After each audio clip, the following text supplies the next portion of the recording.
Bismillahirrahmanirrahim. Assalamualaikum warahmatullahi wabarakatuh. Subhanaka la ilma lana illa ma 'allamtana innaka antal alimul hakim.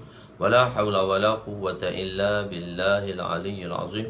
Rabbi yassir wa la tu'assir wa tammim bil khair ya fattah wa bika nasta'in. Nahmaduhu wa nusalli wa nusallim ala rasulihil karim wa ala alihi wa ashabihil fatihina بهديهم إلى الحقيقة المجادة أما بعد أعوذ بالله من الشيطان الرجيم بسم الله الرحمن الرحيم إنا أنزلناه في ليلة القدر وما أدراك ما ليلة القدر ليلة القدر خير من ألف شهر تنزل الملائكة والروح فيها بإذن ربهم من كل أمر سلام هي حتى مطلع الفجر صدق الله العظيم. وقال النبي صلى الله عليه وسلم لا يؤمن أحدكم حتى يحب لأخيه ما يحب لنفسه.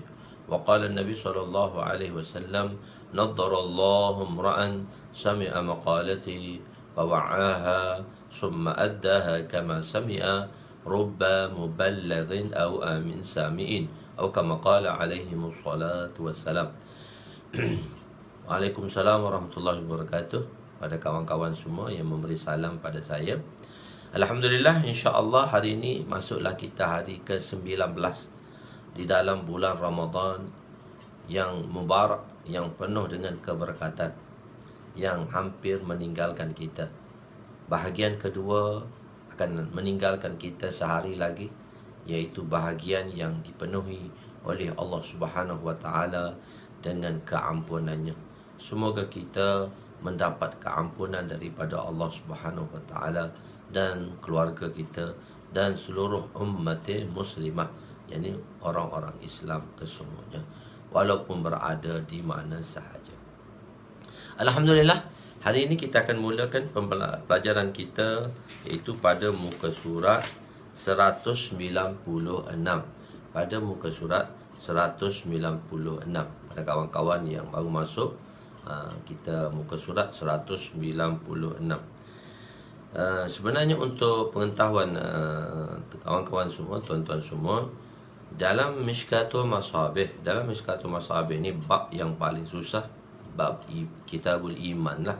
Kitabul Iman lah bab yang paling susah.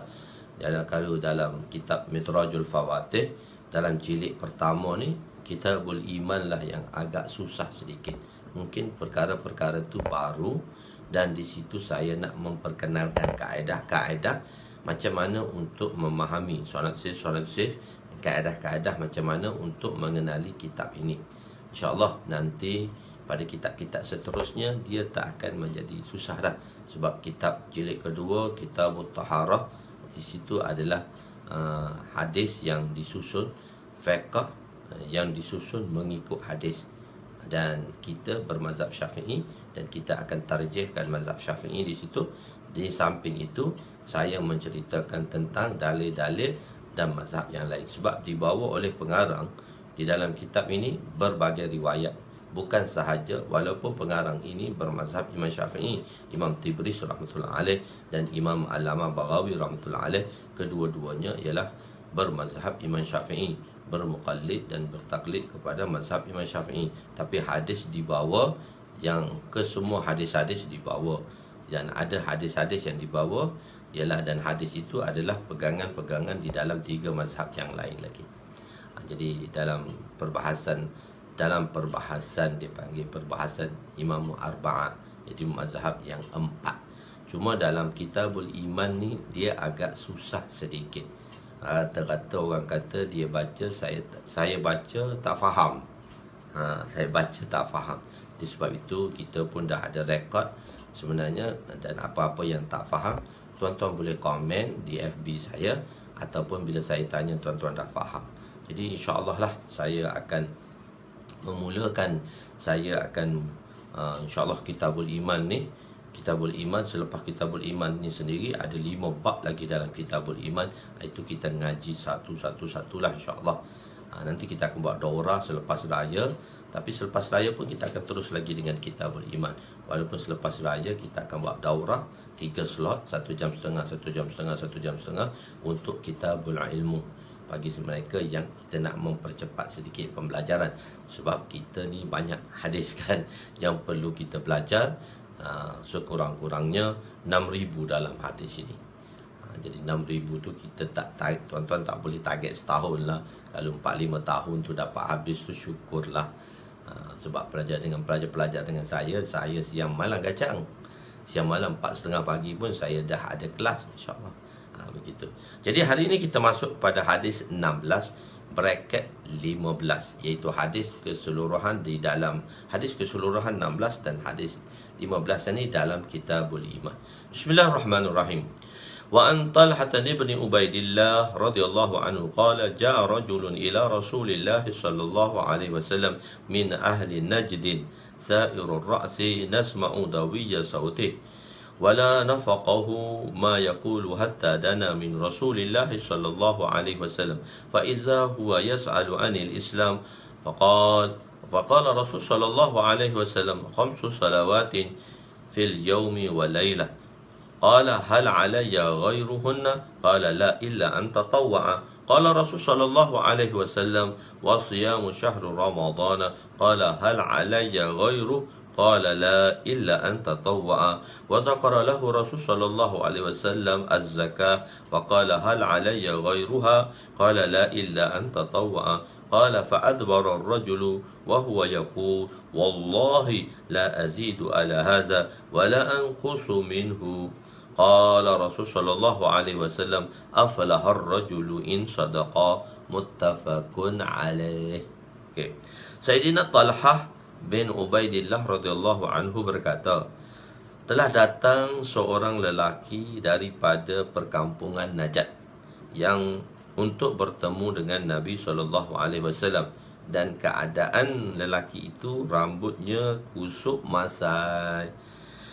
Kami mendengar deruan suaranya, tetapi kami tidak faham apa-apa yang dikatakan oleh lelaki tersebut. Rawi ni kata, Talhah ni kata, kami dengarlah bunyi suara dia bergema-gema. Kerana mungkin jarak yang jauh sehingga dia hampir kepada Rasulullah atau kami, barulah kami memahami bahawa dia tadi, lelaki Najd itu, bertanya tentang Islam.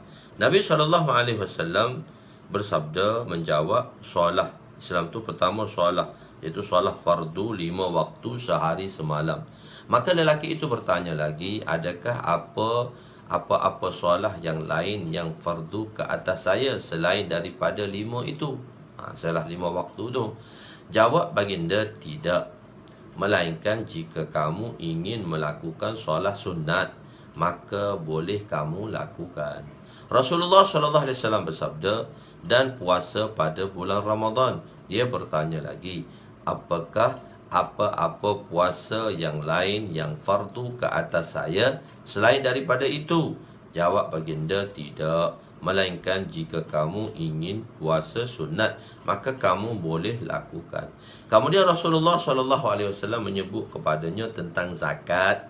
Dia bertanya lagi, adakah apa-apa sedekah yang lain yang fardu ke atas saya selain daripada zakat? Baginda menjawab, baginda, tidak. Melainkan jika kamu ingin bersedekah sunat, maka kamu boleh lakukan. Lelaki itu beredar sambil dia berkata, demi Allah, dia bersumpah, aku tidak akan tambah amalan-amalan ini dan aku tidak akan kurangkannya. Rasulullah SAW bersabda, dia berjaya jika dia bercakap benar. Lelaki itu telah berjaya, akan berjaya bila dia bercakap benar. Sedikit tentang rawi, iaitu biografi tentang rawi yang meriwayatkan hadis ini. Beliau adalah Talhah bin Ubaidillah bin Utsman bin Amr bin Ka'ab, dan kunyah beliau, gelaran nama kunyah beliau Abu Muhammad Al-Quraisy At-Taimi, daripada cabang kabilah besar dia Quraisy, dan cabang dia ialah At-Taimi. Beliau ialah seorang sahabat Rasulullah. Beliau ialah salah satu seorang sahabat, seorang daripada 5 orang sahabat yang masuk di tangan Rasulullah, di tangan Sayyidina Abu Bakar Siddiq. Juga salah seorang asyarah mubasyarah yang dijamin 10 orang yang dijamin syurga. Di kalangan 10 orang yang dijamin syurga lah. Beliau ni di kalangan orang yang mana ada 10 sahabat dipanggil asyarah mubasyarah. Asyarah mubasyarah ini ialah 10 orang sahabat yang mana Nabi telah khabarkan melalui hadis baginda SAW bahawa beliau adalah ahli syurga. 10 golongan ini, InsyaAllah nanti akan datang hadis tersebut. Jadi nama ibu beliau ialah Sa'bah. Nama ibu beliau Sa'bah bin Hadrami. Beliau bersama Nabi menyertai peperangan Uhud, Badar dan peperangan besar yang lain. Beliau meriwayatkan hadis daripada Nabi. Sayyidina Abu Bakar dan Sayyidina Umar antara mereka yang meriwayatkan hadis. Hadis daripada beliau ialah anak beliau sendiri, Ishaq bin Talhah, Jabir bin Abdullah dan lagi lah. Beliau wafat ketika peperangan Jamal pada tahun 36 Hijrah ketika berusia 62 tahun. 36 Hijrah, 62 tahun. Tahzibul Kamal diambil di dalam rekod Tahzibul Kamal, iaitu kitab Asma'ur Rijal. Asma'ur Rijal ni ialah biografi rawi, nama-nama rawi, dan inilah kitab yang dikatakan unggul lah di dalam ilmu mustalah hadis, Ismur Rijal. Dan kitab ni besar yang ditulis oleh ulama, masya-Allah. Kitabnya besar sampai ada kitab tu nama yang Takmil Asma'ur Rijal, tu yang sempurna, ialah ditulis dengan 288 jilid. Bukan main sikit ya. 288 jilid, dan satu-satu jilid tu sebesar kitab yang tuan-tuan pegang ni depan saya ni, kitab Mitrajul Fawatih, dan dia punya kitab itu 288 jilid. Masya-Allah, pengarangnya hebat. Allah bagi dia hebat. Akhir. Jadi satu orang, satu pemuda, satu lelaki datang daripada Najat. Najat tu apa? Di mana kawasan mana kawasan Najat yang datang? Ni mana kabilah-kabilah. Mula-mula kabilah-kabilah datang untuk memeluk Islam lah. Kabilah-kabilah datang untuk memeluk Islam, dan mereka tu datang sebagai wakil keluarga, wakil daripada kabilah mereka untuk memeluk Islam. Sebab nak datang beramai-ramai tak boleh lagi. Masa tu datang peringkat sedikit demi sedikit lalu.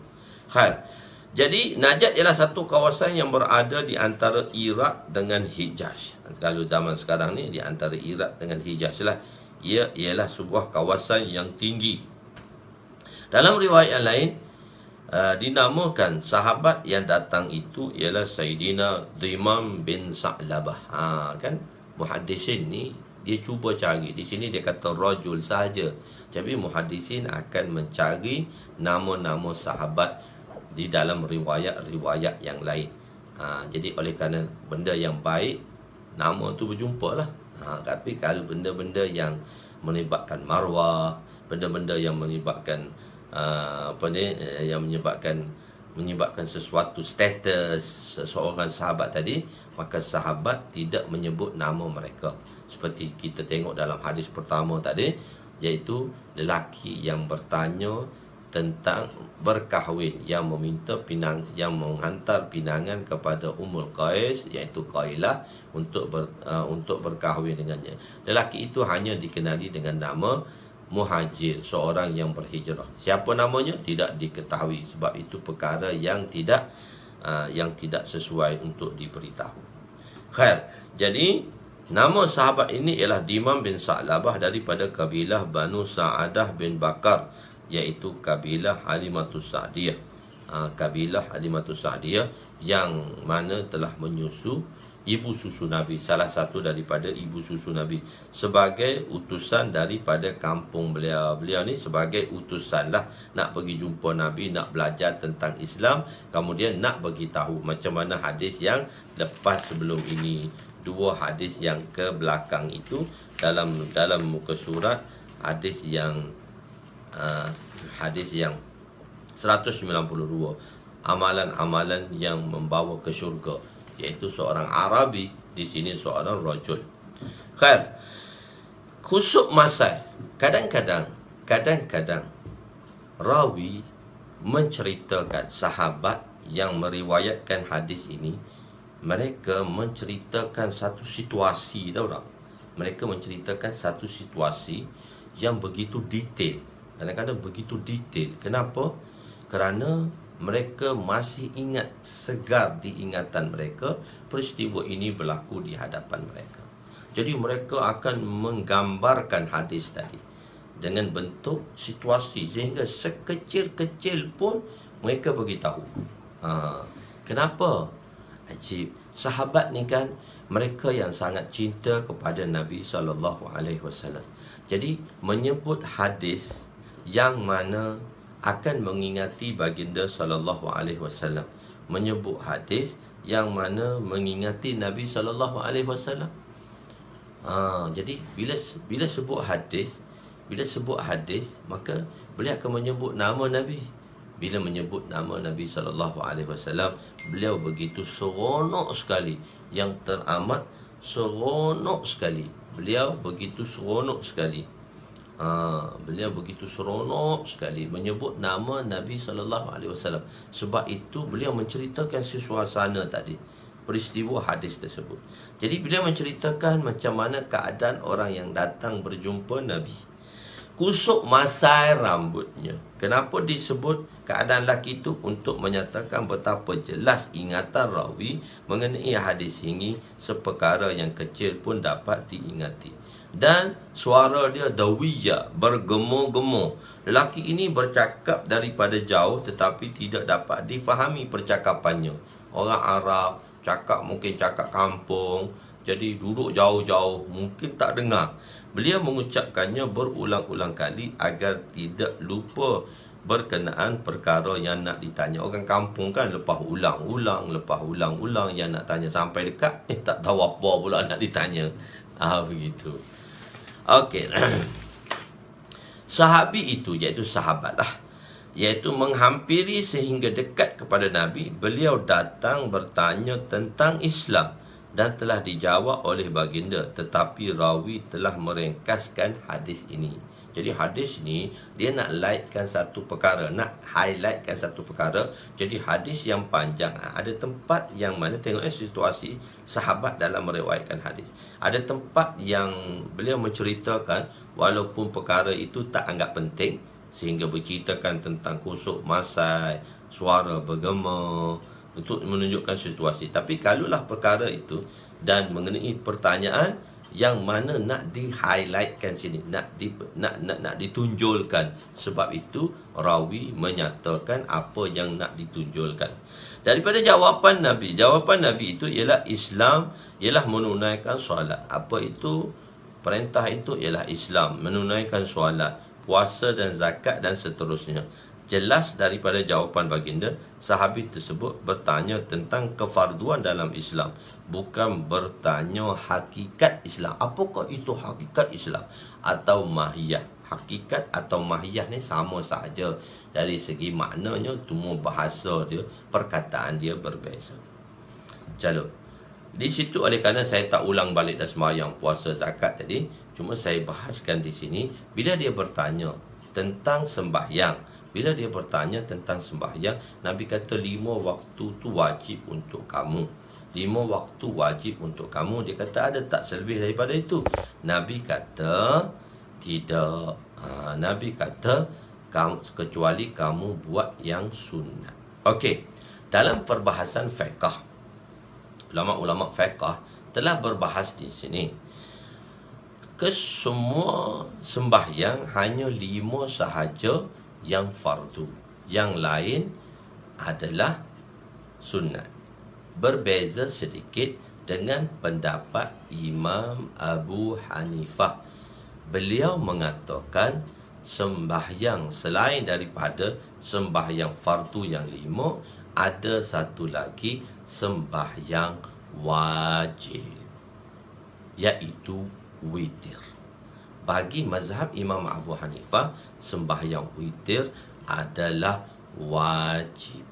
Dan bagi kita, sembahyang witir itu adalah sunat muakkadah, iaitu sunat yang dituntut, tapi tidak sampai kepada darjah wajib. Okey, apa perbezaan di antara fardu dan wajib? Kadang-kadang kita kata sembahyang itu fardu, Fatihah itu wajib. Apa beza antara fardu dan wajib? Apa beza perkataan fardu dan wajib? Macam mana pelaksanaan pula terhadap fardu dan wajib? Okey, dengar di sini dengan baik-baik. Fahamkan apa yang nak diceritakan. Di dalam Al-Quran, kita panggil dia Quran ni qiraat. Hadis kita panggil dia riwayat.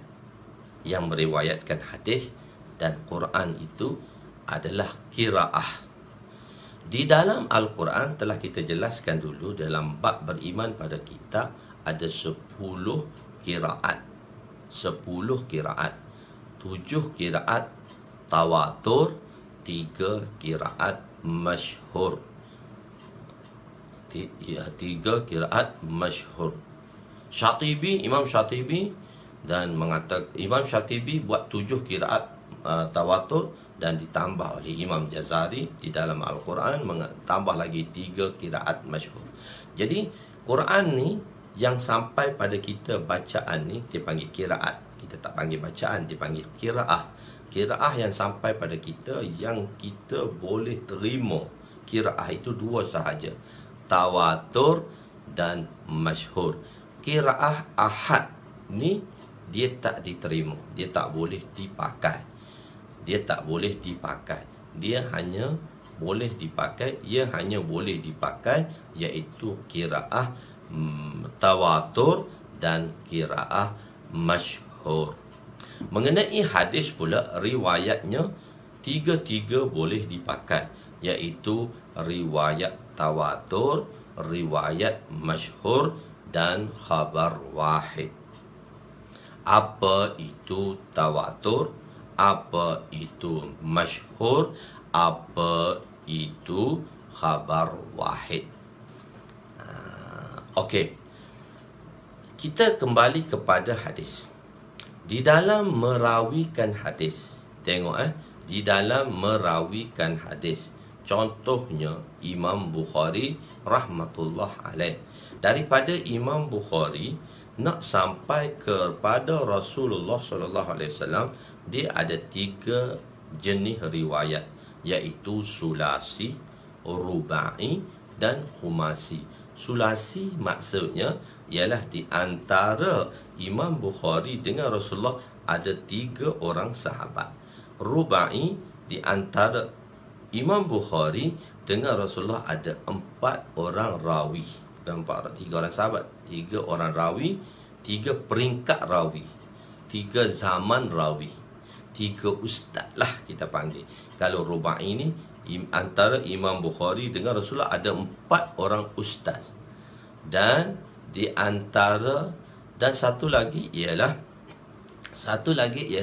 di antara, dipanggil khumasi. Di antara Imam Bukhari dengan Rasulullah ada 5 orang ustaz. Dia ada 5 zaman lah.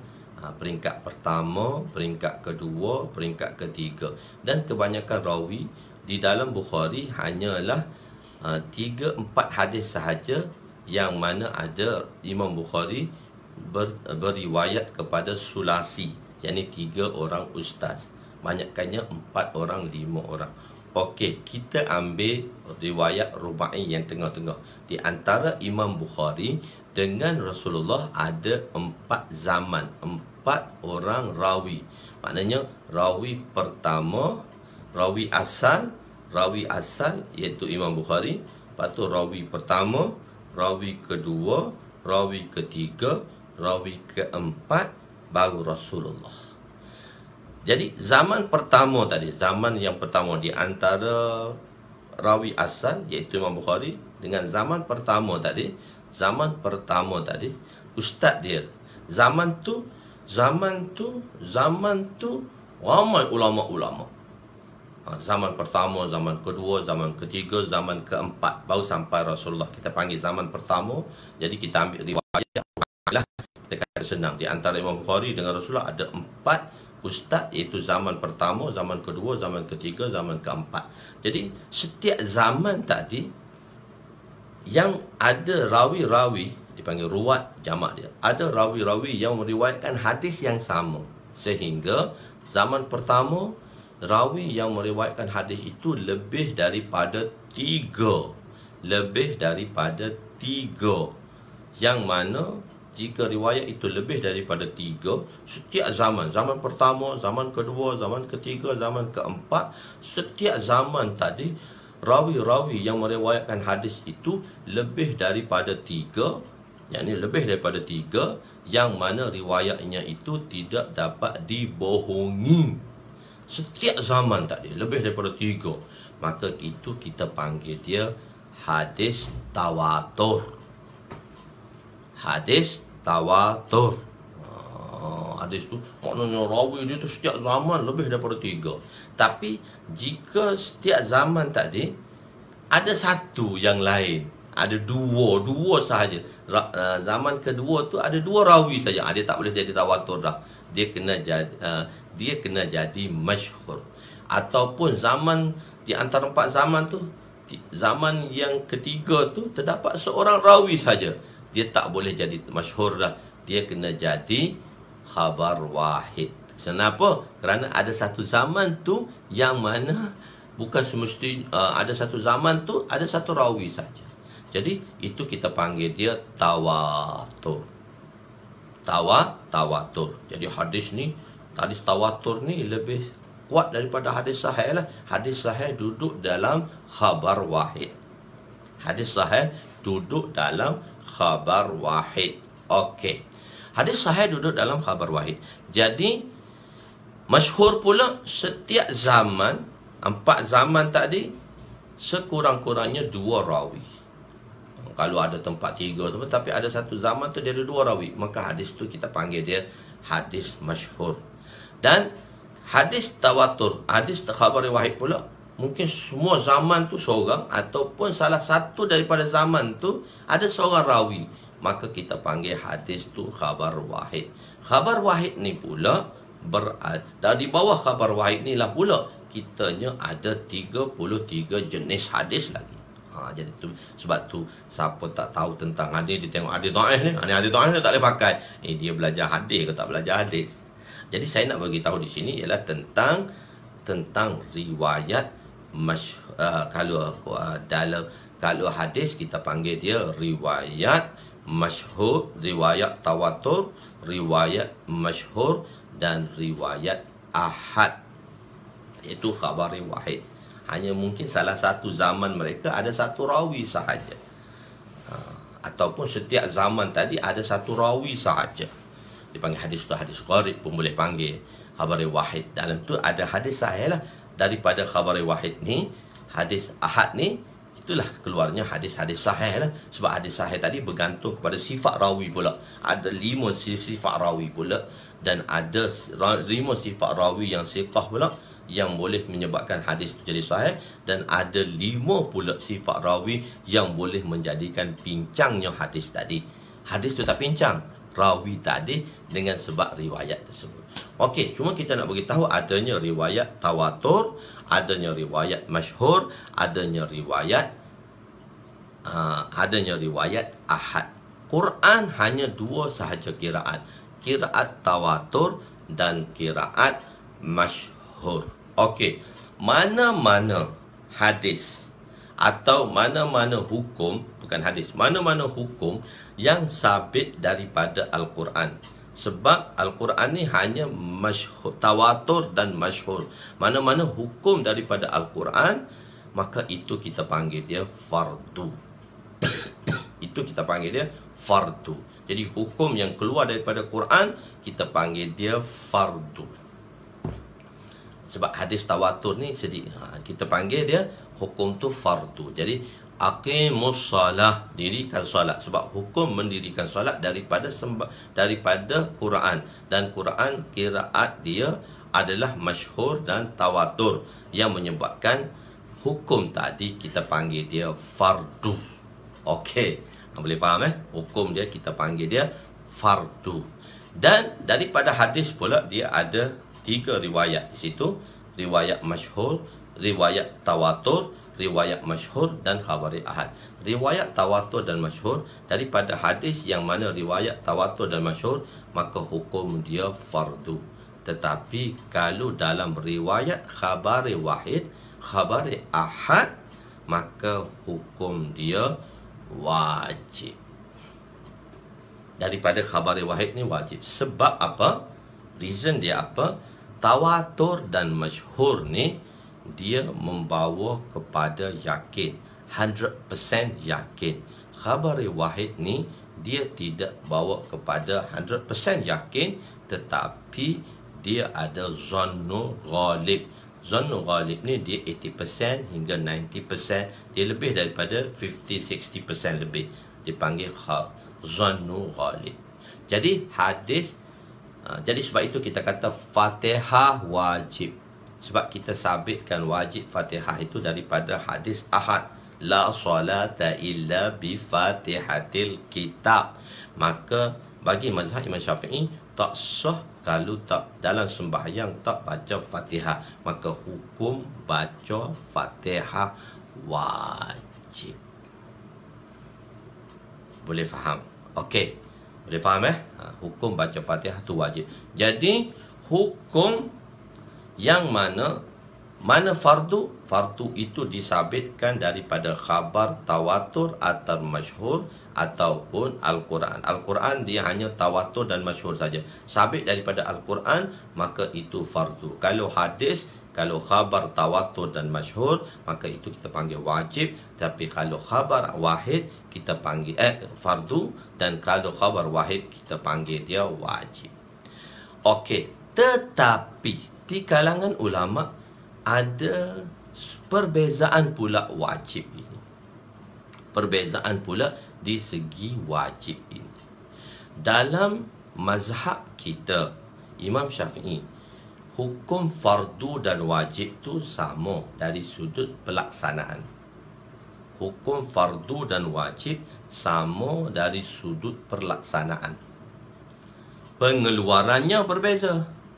Ini fardu sebab dia dikeluarkan daripada tawatur dan masyhur. Ini wajib sebab dia keluar daripada khabar wahid. Kalau orang yang nak mengaji, dia fahamlah. Jadi bagi orang yang tak mengaji ni, mungkin dia tak kali pertama dengar. Jadi sebab saya nak cerita tentang fardu dan wajib.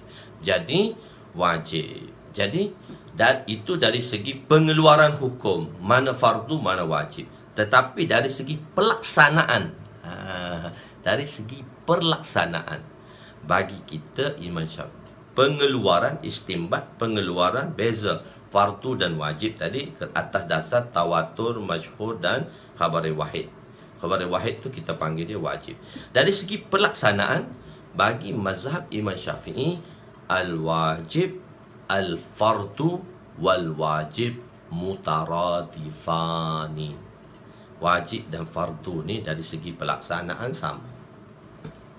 Siapa tinggal berdosa. Dari pergi pelaksanaannya sama, fardu dan wajib.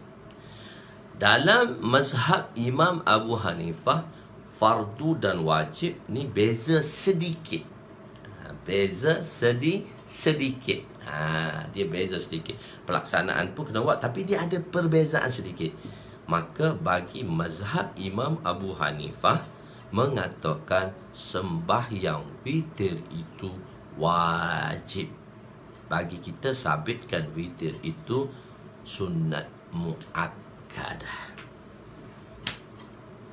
Witir itu wajib bagi mereka, dan bagi kita adalah sunat muakkadah. Jadi baru kita bagi datang ke sini. Adakah witir itu wajib? Sebab sembahyang 5 waktu sahaja yang fardu, dan satu lagi wajib. Jadi sebab tu soalannya, adakah solat witir itu wajib. Jadi saya bawa ni perfahaman ni, saya bawa selalu perbahasan ni. Saya ingat benda tu pelajar memang dia dah faham dah. Jadi awam tu dia kurang lagi, dia tak faham lagi. Tapi yang dah belajar dia akan faham selalu dah. Jadi sebab itu persoalannya saya bawa di situ ialah, adakah solat witir itu wajib? Tuan-tuan boleh faham kan? Kalau siapa faham, komen di FB komen di FB dia faham dia komen boleh FB. Saya nak tanya ni. Nabi menyatakan solat fardu hanya 5 waktu sahaja. Di sini terdapat perbezaan pendapat dalam kalangan para imam mujtahid yang 4. Mengikut mazhab Syafi'i, hanya ada 5 solat yang wajib. Kita panggil solat wajib lah, solat fardu wajib. Kenapa kita kata tak panggil solat fardu, solat wajib? Wajib dengan fardu ni dari segi pelaksanaan sama. Sebab tu kita kata, nak kata wajib pun tak apa, nak kata fardu pun tak apa. Dari segi pelaksanaan dia sama. Dari segi pengeluarannya berbeza. Macam mana pengeluaran dia tak di atas dasar tawatur masyhur lah ataupun khabar wahid. Tetapi bila kita dah tengok kesamaan fardu dan wajib ke atas pelaksanaan, maka kita kata sembahyang tu wajib. Kita pun tak payah kata sembahyang tu fardu, sembahyang tu wajib. Sebenarnya sembahyang tu fardu, tapi mengatakan sembahyang tu fardu wajib, sembahyang tu wajib atas dasar pelaksanaan sama dengan fardu. Okey, mengikut pendapat Imam Abu Hanifah, ada 5 waktu solat fardu dan 1 solat wajib, iaitu solat witir. Dalam usul fiqh dinyatakan bahawa fardu dan wajib itu mutaradifani. Al-fardu wal wajib mutaradifah. Hukumnya sama dari segi pelaksanaan. Jika ditinggalkan fardu atau wajib adalah berdosa. Fardu sabitnya daripada dalil qat'i dan wajib sabitnya dalil zanni. Jadi dalil qat'i itu ialah daripada khabar dalil qat'i itu daripada tawatur dan masyhur, dan dalil zanni itu daripada khabar wahid. Quran adalah dalilnya qat'i daripada qiraat tawatur dan masyhur. Quran dalil dia qat'i, yaqini lah, qat'i, yaqini, ilmi. Ni 3 benda sama, qat'i, yaqini, ilmi. Jadi Quran itu adalah dalilnya qat'i daripada qiraat tawatur dan masyhur. Dan hadis jika daripada khabar wahid, jika daripada khabar tawatur atau khabar masyhur, dalilnya qat'i. Dalilnya qat'i. Jika khabar wahid, maka dalilnya zanni. Perbezaan mazhab Syafi'i dan Imam Abu Hanifah ialah pada khabar wahid, iaitu beliau berpendapat khabar wahid tidak boleh menjadikan sesuatu hukum itu fardu. Misalnya dalam hadis Fatihah, la salata illa bi Fatihatil kitab. Khabar ini adalah, hadis ni khabar ni maksudnya hadis lah, dalam bracket tulis hadis lah. Boleh juga tulis sebagai nota. Jadi tuan-tuan nak tulis nota tu, tulis juga boleh, dipanggil dobit. Kalau kita belajar dalam kitab, di kitab-kitab kita terdobit. Dobit ni pun ada satu kaedah untuk tulis. Kita tulis tu maksudnya selepas ni kita baca, kita boleh faham. Jangan tulis sahaja, masa tu kita tulis apa pun kita faham. Lepas kita nak tengok balik, aku tulis apa ni tak faham. Jadi tulisan kita tu biar kita faham. Okey.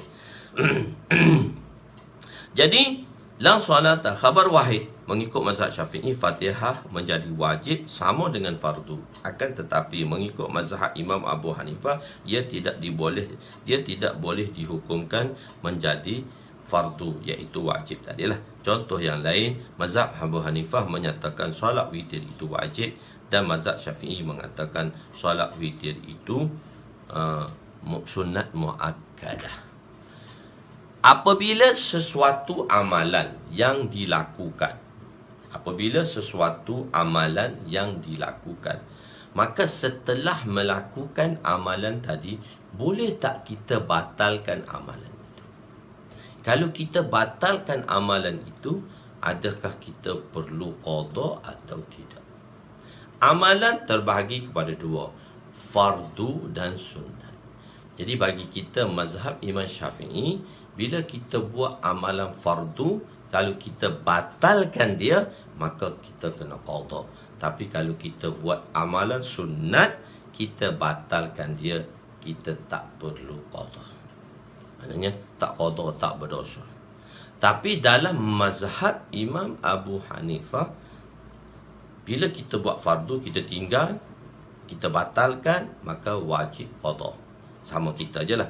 Cuma dalam mazhab Imam Abu Hanifah, setelah memulakan amalan sunat, bererti bila setelah dia memulakan amalan sunat, bererti dia telah mewajibkan ke atasnya amalan tadi. Maka bila batalnya sembahyang tadi, atau sembahyang tadi tak sah, maka dia kena ulang. Jadi seolah-olah kena ulang benda yang sunat setelah dimulakannya, kerana telah menjadi wajib. Bagi kita, hak sunat kita dah mula. Misalnya kita puasa sunat lah. Bila kita puasa sunat, kita pun batalkan di tengah-tengahnya. Jadi tak wajib qada lah, sebab puasa sunat. Imam Abu Hanifah tak. Imam Abu Hanifah, mazhab Imam Abu Hanifah, bila dia puasa sunat, dibatalkan, maka dia wajib qada puasa sunat tadi. Memulakan perbuatan sunat. Jadi tajuk dia kecil. Sepah memulakan perbuatan sunat macam mana? Mengikut mazhab Imam Abu Hanifah, Imam Hanafi, setiap perbuatan sunat itu wajib disempurnakan setelah dimulakan. Hukum dalam mazhab Syafi'i, perbuatan sunat yang telah dimulakan tidak akan menjadi wajib. Misalnya seorang memulakan solat sunat, kemudian solat itu terbatal atau dibatalkan. Mengikut mazhab Hanafi, solat tersebut wajib diqadakan dalam mazhab perlu wajib diqadakan Hanafi, dan dalam mazhab Syafi'i tidak perlu qada. Hanya amalan wajib saja perlu diqadakan. Perlu diqadakan. Tengok masa kita duduk belajar sekali, kawan saya nama dia Ishaq. Dia budak Iran. Dia ahli sunnah wal jamaah lah, Hanafi. Dia belajar sama saya di Pakistan tu. Kita orang jumpa di India, di tempat markas Nizamuddin. Hari tu sembahyang tarawih. Satu malam sembahyang tarawih lah di Nizamuddin. Lepas sembahyang tarawih tu, habis dah tarawih, kita duduk bual-bual. Maka kawan saya tadi, dia kata, aku terlupa lah sembahyang aku tadi. Aku sembahyang isyak tadi, aku ada wuduk ke tak ada? Dia pun perhati-perhati, dia kata, Allah, aku tak ada wuduk, aku sembahyang tanpa wuduk. Maka baginya, dan dia dah sembahyang dah, selepas isyak dia sembahyang tarawih dah. Dia dah sembahyang tarawih dah. Maka dia kena qada isyak dia, dan dia kena qada tarawih dia. Dia kena qada isyak dia, dan dia kena qada tarawih dia. Lepas sembahyang tu dia pergi qada tarawih dia 20 rakaat. Sebab dia dah sembahyang tadi. Sebab setelah memulakannya, jadi dia memulakan, dia tak ingat dia dalam tak ada wuduk. Jadi maknanya seolah-olah dia telah memulakan sesuatu, atau dia batal atau dibatalkan lah. Jadi dia kena qada. Okey. Cuma dalil, kita tengok dari sudut dalil, satu-satu dalil. Imam-imam ni dia ada dalil masing-masing, dan dalil tu dia ada kaedah-kaedah dia lah. Di sini dalilnya ialah hadis di atas, illa an tatawwa'a. Nah, bila tanya sembahyang tu wajib ke? Sembahyang wajib. Dia tanya selain daripada 5 waktu. Bila Arabi itu tanya, bila lelaki itu tanya, selain daripada 5 waktu tu, ada tak sembahyang wajib? Nabi kata, la, tidak, illa, kecuali an tatawwa'a, kamu buat yang sunnah. Jadi illa ni dalam perbahasan nahwu kita panggil dia istisna dan pengecualian. Huruf illa ni nama dia, nama illa ni pengistisna. Dan istisna ni ada dua, pengecualian dia ada dua, terbahagi kepada dua, istisna muttasil dan istisna munqati'. Maknanya illa ni dia ada satu sentence atau satu ayat sebelum illa, dan satu ayat selepas illa. Illa ni kita panggil dia huruf istisna. Ayat yang sebelum istisna, huruf istisna, kita panggil dia mustasna minhu. Dan ayat selepas illa ni kita panggil dia mustasna. Jadi mustasna muttasil ni maknanya mustasna minhu. Mustasna dan mustasna minhu ni mesti ada hubungan. Dia mesti ada hubungan. Satu lagi, mustasna munqati', Maksudnya mustasna minhu ayat sebelum huruf illa dan mustasna ayat selepas illa, maka tidak ada hubungan. Sebab tu dia panggil mustasna minhu. Mustasna ni ada dua, mustasna muttasil, iaitu ada hubungannya di antara mustasna minhu dan mustasna minhu dan mustasna. Dan kalau mustasna munqati' pula, mustasna minhu dan mustasna tidak ada hubungan. Tengok contoh pada misal tadi. Ja'anil qaumu illa Zaidan. Huruf illa. Selepas huruf illa ada ayat kan? Ja'anil qaumu. Dan selepas illa ada jumlah kan? Ada huruf kan? Ada perkataan kan? Zaidan. Jadi ja'anil qaumu tadi kita panggil dia mustasna minhu, Zaidan mustasna, illa huruf istisna. Jadi ini kita panggil dia mustasna muttasil. Mustasna muttasil. Apa maksud dia? Tengok. Bila semua orang dalam kaum itu telah datang kepadaku kecuali Zaid. Mana satu kaum mari semua padaku kecuali Zaid. Berarti Zaid tak ada dalam kaum tersebut. Maksudnya dia daripada kaum tersebut. Maknanya Zaid dengan kaum tu ada hubungan. Kita panggil dia mustasna muttasil. Tapi kalau ayat di bawah, ja'anil qaumu illa himar. Semua kaum tu datang kecuali Kaldai. Jadi Kaldai ni dia tak ada hubungan dengan kaum. Sebab kaum tu manusia, Kaldai tu binatang. Maka kita panggil dia itu mustasna munqati'. Semua orang dalam kaum itu telah datang kepadaku kecuali seekor himar. Di sini istisna ialah istisna munqati'.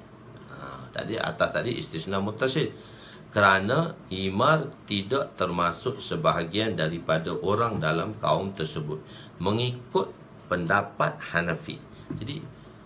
Jadi nak pakai hak mana? Nak pakai mustasna munqati' ke mustasna min Jadi sebenarnya perbahasan tu, sebab tu kita tengoklah kenapa orang tu dia berceranggah dengan kita.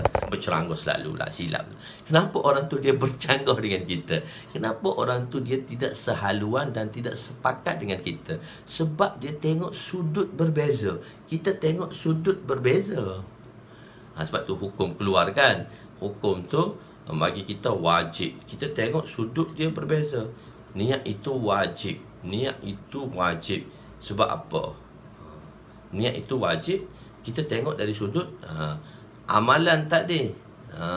Amalan tadi kita kata, dan kita dah bahaskan kan tadi di dalam hadis niat tu.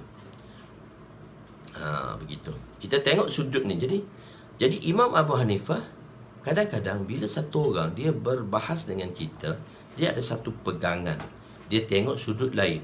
Jadi kalau kita nak samakan dia dengan kita, tak boleh lah. Sebab dia tengok sudut lain, kita tengok sudut lain. Jadi kalau dia nak sama dengan kita, perlu kita berada di atas tempat sepakat.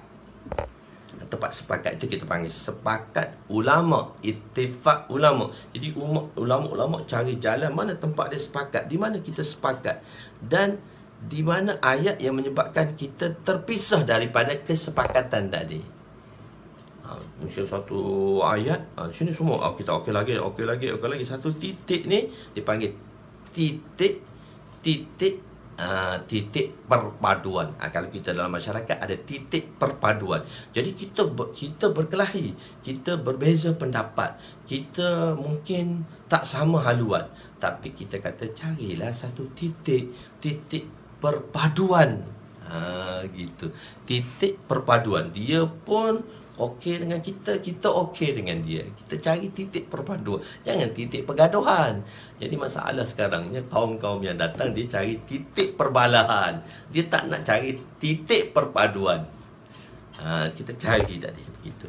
Itu dari segi sudut ni lah.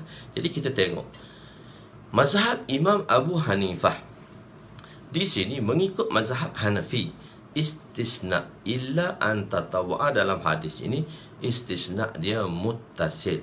Asal bagi istisna muttasil. iaitu istisna muttasil, kerana asal bagi istisna ialah muttasil. Maksud tujuan istisna ni muttasil, dia mesti ada hubungan. Maknanya ada hubungan. Jadi oleh itu mustasna termasuk dalam mustasna minhu. Maknanya mustasna termasuk dalam mustasna minhu. Oleh itu mereka mengatakan maksud hadis itu illa an tatawwa'a, iaitu illa, atas dasar tu mereka mengeluarkan satu lagi istinbat hukum, illa an tashra'a fi tatawwu'i fa innahu yajibu 'alaika itmamuhu. Jadi melainkan illa an tatawwa'a, dia takwil di sini, dia kena pasal tertakwil lah, sebab nak jadikan istisna tadi muttasil. Maka kecuali sesiapa yang memulakan yang sunat, illa an tashra'a, dia adalah mulakan di dalam perkara yang sunat. Maka bila dia dah mula perkara yang sunat, maka dia jadi wajib. Fa innahu, maka wajiblah ke atasnya menyempurnakannya. Dan dalil mazhab Imam Abu Hanifah ialah wala tubtilu. Dia kata dalil dia kenapa kita tak boleh batalkan amal dalam ayat ni. Dia kata dia tak pakai dalil hadis, dia pakai dalil ayat. Dia ambil ayat. Dia kata wala tubtilu a'malakum. Allah Taala kata jangan kamu batalkan amal kamu. Tak kira lah amal tu fardu ke sunat, dia kira sama sahaja, tak boleh batalkan. Okey, boleh fahamlah di situ. Dan Arabi tu kata lagi, la azidu wala anqus, la azidu wala anqus. Penerangan di sini menerang seperti penerangan pada hadis yang ke-14 tadi. Aku tak akan kurang bagi pihak aku tak akan kurang untuk sampaikan sebagaimana yang aku dengar kepada kaumku, yakni aku nak buat bersungguh-sungguh. Itu maksud dia illa an tatawwa'a, tu kita tak perlu bincang lagi. Cuma sedikit perbezaan. Nabi kata aflahar rajulu in sadaqa. Tengok apabila hadis yang ke-16 ni sama dengan hadis ke-14, A'rabi dan rajul. Dalam hadis ke-14 rawi sebut A'rabi, dalam ke hadis 16 rawi sebut rajul. Jika A'rabi dan rajul ni dua orang yang berbeza, maka tak menjadi masalah. Yang menjadi masalahnya kenapa? Dalam A'rabi tadi Nabi kata aflahar rajulu, telah berjaya lelaki tersebut jika dia benar. Sini Nabi kata telah berjaya, ni hadis yang ke-16. Tapi dalam hadis yang ke-14 tu dia kata man sarrahu an yanzura ila rajuli ahli jannah. Pada siapa nak tengok ahli syurga, maka tengoklah pada lelaki tadi. Jadi di situ dua perbezaan. Tengok aflahar rajulu in sadaqa, maknanya berjaya lelaki itu jika dia benar. Jika hadis ini ialah hadis yang berbeza dengan hadis Abu Hurairah yang ke-14 sebelumnya, maka tiada percanggahan dalam riwayat. Maksudnya dua-dua benda tadi berbeza sebab dua peristiwa yang berlainan. Tetapi jika hadis A'rabi dan hadis rajul ini kita kata satu peristiwa, kenapa Nabi memberitahu dua announcement yang berbeza, sedangkan hadis yang sama, lelaki yang sama? Kerana dalam jadi kalau hadis yang peristiwa berbeza tak jadi masalah. Orang ni Nabi kata kalau kena tengok ahli syurga, tengok pada orang ni. Jadi Nabi kata orang ni jika dia buat dia berjaya. Begitu. Jadi kalaulah satu A'rabi dan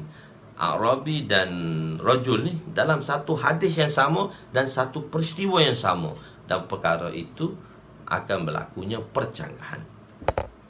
Jadi akan tetapi jika lelaki yang sama, maka akan timbul persoalan.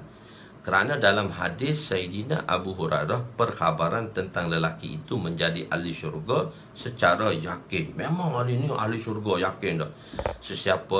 Siapa yang suka untuk melihat lelaki daripada ahli syurga, maka lihat lelaki ini. Tetapi dalam riwayat Sayyidina Talha pula, perkhabarannya syok. Satu syok, satu yakin. Tak boleh berlaku. Syok dan yakin tak boleh berhimpun sekali. Gitu.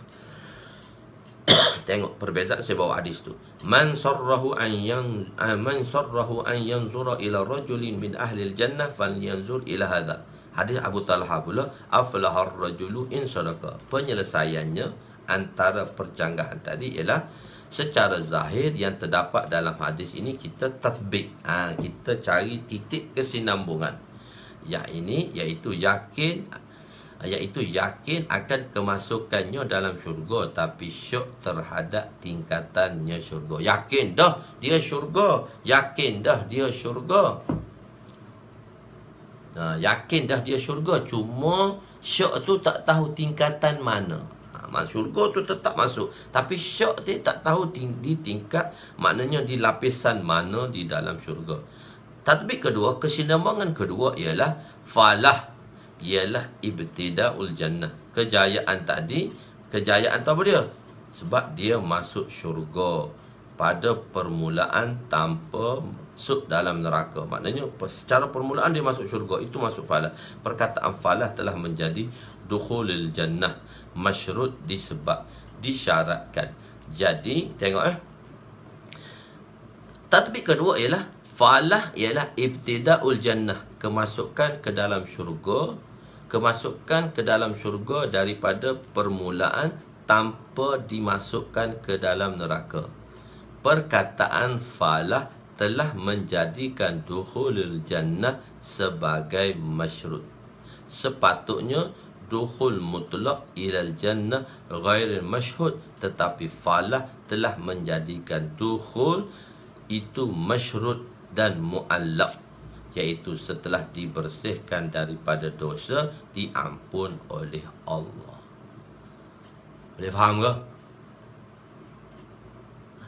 Tatbik kedua tu boleh faham ke? Tatbik kedua, falah telah menjadikan dukhul lil jannah itu syarat. Dia satu syarat, satu masyrut. Syarat dan masyrut yang disyaratkan. Yang disyaratkan. Sepatutnya mutlak dukhul jannah tu, masuk syurga tu tak ada syarat, tetapi perkata aflahar rajulu, falah tu tadi yang menyebabkan dukhulul jannah tu menjadi masyrut. Sebab nak masuk syurga tu atas dasar falah, berjaya tadi yang memasyrutkan dukhulul jannah. Sepatutnya mutlak dukhulul jannah tadi tanpa adanya perkataan falah. Dukhulul jannah itu masyrut, tetapi falah telah menjadikan dukhul itu masyrut. Jadi menyebabkan perkataan falah tu, falah tadi adalah satu perkataan yang menyebabkan tergantungnya dukhulul jannah. Setelah, maksudnya apa dia? Dia tak akan masuk syurga kecuali dia dibersihkan. Jadi ada dua orang yang akan masuk syurga. Dua orang akan masuk syurga. Satu syurga tanpa syarat, satu syurga bersyarat. Satu syurga tadi tanpa syarat, dan satu syurga masuk syurga tanpa syarat. Maksudnya masuk syurga first intake. Masuk syurga bersyarat. Masuk syurga bersyarat iaitu second intake. Bila bersyarat, kena bakar dulu lah, kena azab dulu lah, mungkin disebabkan oleh dosa. Jadi perkataan falah tadi yang telah menjadikan masyrutnya dukhulul jannah. InsyaAllah saya rasa boleh faham. Jadi dengan perkataan falah tadi yang menyebabkan, bila dia sebut falah, maksudnya bila disebut falah, dia masyrutkanlah dukhulul jannah tadi. Nak masuk syurga ialah in aflahar rajulu, in aflahar rajulu, aflahar rajulu in sadaqah. Falah tadi aflahar rajulu, jika berjaya lelaki itu jika dia benar. Begitu. Dan tatbik yang ketiga ialah kenyataan dalam hadis Abu Talha, ialah permulaan ketika lelaki itu sedang beredar dan masih mendengar. Jadi Nabi mengkhabarkan dalam bentuk syak, tetapi setelah dia beredar sepenuhnya, Nabi mengkhabarkan dalam bentuk yakin. Jadi bila kalau hadis ni sama, bila dia beredar daripada majlis Nabi, Nabi kata aflahar rajulu in sadaqa, sebab dia dengar lagi. Nabi kata insya-Allah orang ni masuk syurga ni jika dia betul. Mana dia tak ya garanti lagi lah. Kalau kita dah garantikan dia seronok Kita dah garantikan dia akan jadi seronok. Bila jadi seronok dia kata aku tak payah buat lah. Macam orang sekarang kan, nak masuk syurga tak nak buat amal. Jadi sahabat dia tidak, walaupun dia telah dapat garanti asyarah mubasyarah, garanti daripada Nabi, maka dia tetap dengan amalan tersebut. Dia tak tinggalkan amalan itu. Kita ni bila dah dapat garanti, dah dapat sertifikat garanti, tak payah buat lah syurga lah. Jadi mungkin orang Arabi tadi dia baru masuk Islam, jadi Nabi tak boleh garantikan dia lagi. Bila dia dengar, Nabi kata syak lagi, orang ni syurga bila dia buat. Jadi dia syak lagi. Dia kata aku nak masuk syurga, aku kena buat lah, aku kena amal lah. Tapi bila dia dah jauh, dia tak dengar dah, Nabi pun bagi tahu pada sahabat, nak tengok ahli syurga, tengoklah orang tu. Tapi bila kata aflahar rajulu in sadaqa, semasa orang tu masih dengar lagi percakapan. Jadi di sini tengok, sahabat Nabi SAW, walaupun mereka diberi jaminan syurga, mereka tetap tidak meninggalkan amalan. Ma darra Utsman ba'da al-yawm marratan.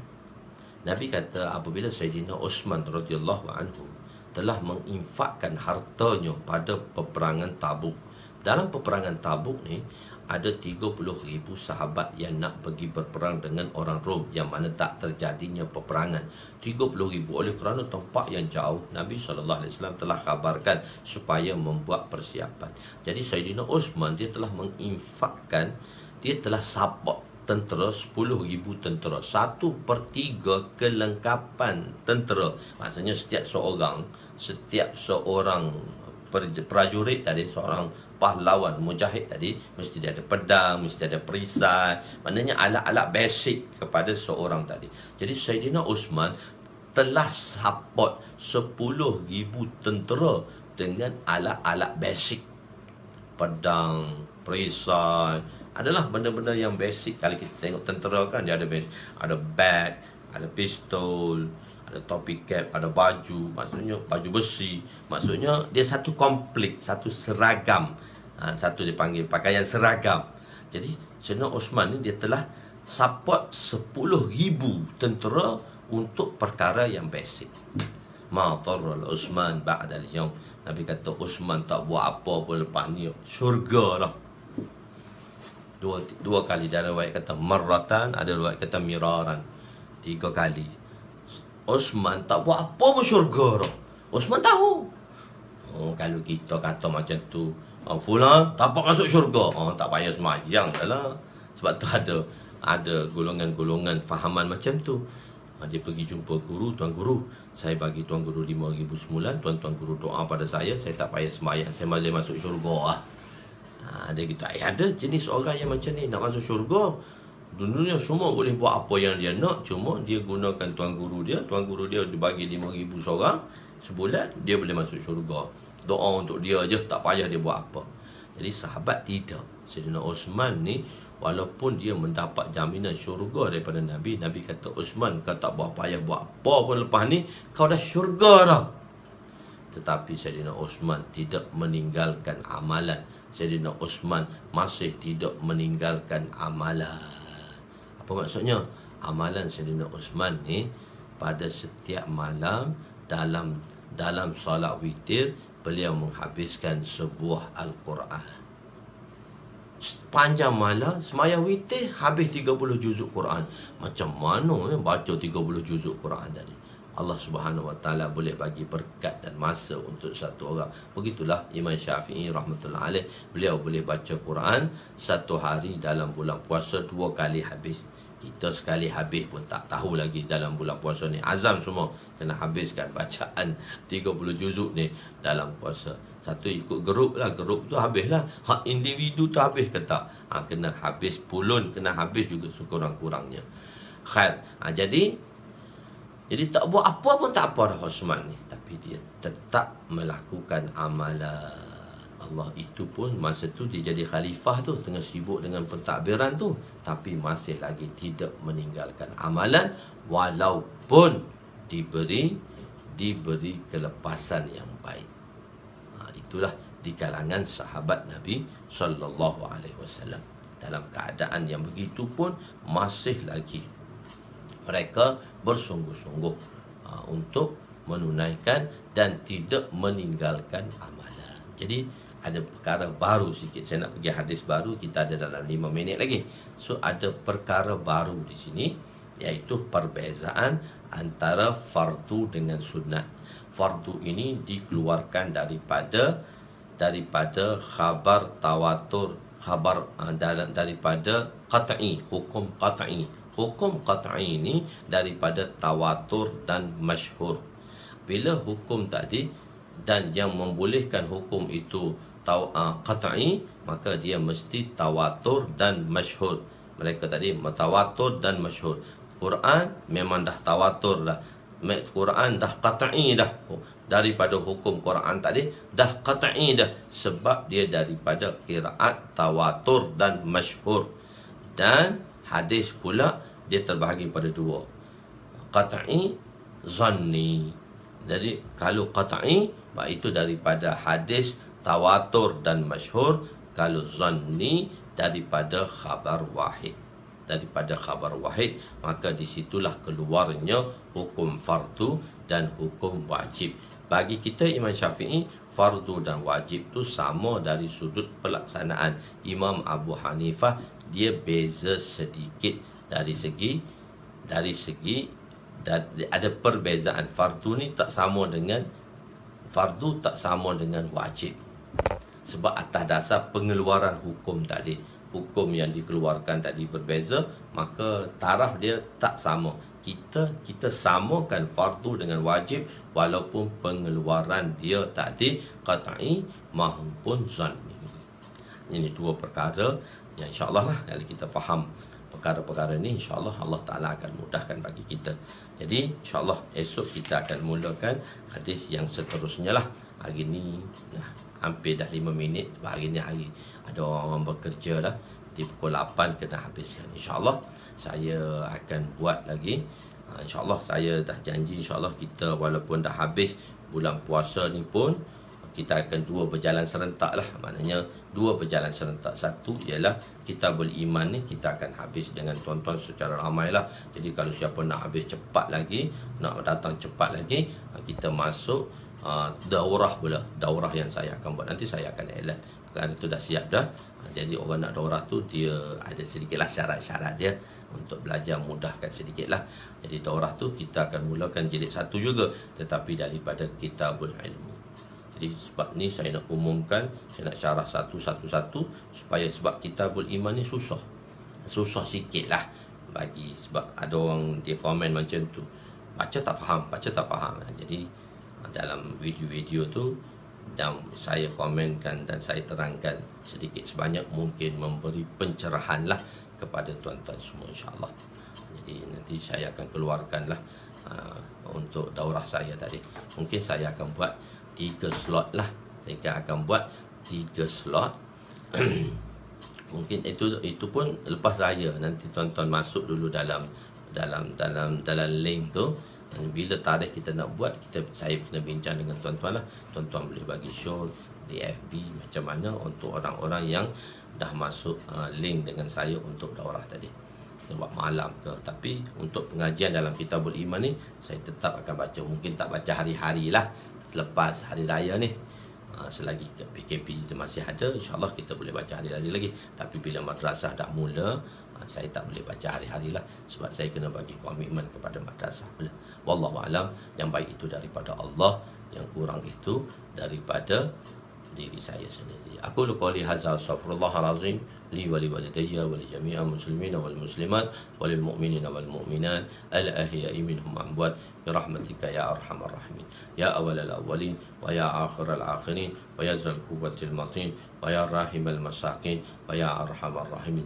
Salamna anfusana ظلمنا أنفسنا وإن لم تغفر لنا وترحمنا لنكونن من الخاسرين. Ya Allah, ya Tuhan kami, ampunilah dosa-dosa kami, dosa kedua ibu bapa kami, dosa mertua kami, dosa abang-abang kami, dosa kakak-kakak kami, dosa adik-adik kami, jiran tetangga kami, sahabat adik kami, warga-warga kami, datuk nenek kami, asatizah kami, anak isteri kami, dan talamizah kami. Ya Allah, ya Allah, ya Allah, ya Allah, hindarilah penyakit, ya Allah, pada mereka yang positif, negatifkanlah penyakit COVID-19 ini. Ya Allah, hindarilah penyakit COVID-19 ini di seluruh dunia, ya Allah. Ya Allah, tolonglah kami supaya kami dapat hidup sebagaimana dalam keadaan biasa, ya Allah, sebagaimana yang telah Kau bagi nikmat kepada kami. Ya Allah, kami sebenarnya telah lupa, lalai dan leka daripada-Mu, ya Allah. Ini satu peringatan daripada kami. Ya Allah, maafkanlah kami, ampunilah dosa kami. Ya Allah, pada mereka yang berhajat, selesaikanlah di kalangan kami yang ada hajat-hajatnya yang besar, maka selesaikanlah hajatnya, ya Allah. Di kalangan sahabat-sahabat kami yang meminta supaya hajat, meminta kepada kami agar segala permohonan dan hajat mereka diterima, ya Allah, maka terimalah jawaz hajat-hajat mereka, ya Allah. Tolong hajat-hajat mereka yang harus, ya Allah, terimalah, ya Allah. Selamatlah kami daripada dosa, ya Allah. Hindarilah kami daripada fitnah, ya Allah, fitnah Dajjal, ya Allah, fitnah Ya'jud wa Ma'jud, fitnah kubur, fitnah akhirat, ya Allah. Selamatlah kami, ya Allah. Kubur gelap, ya Allah, kubur gelap, ya Allah, maka cahayakanlah kubur kami, ya Allah. Cahayakanlah kubur kami, ya Allah. Rabbana atina fid dunya hasanah wa fil akhirati hasanah wa qina azabannar. Wa sallallahu ala sayyidina Muhammadin wa ala alihi wa sahbihi ajma'in. Walhamdulillahi rabbil alamin. Taqabbalallahu minna wa minkum ya karim.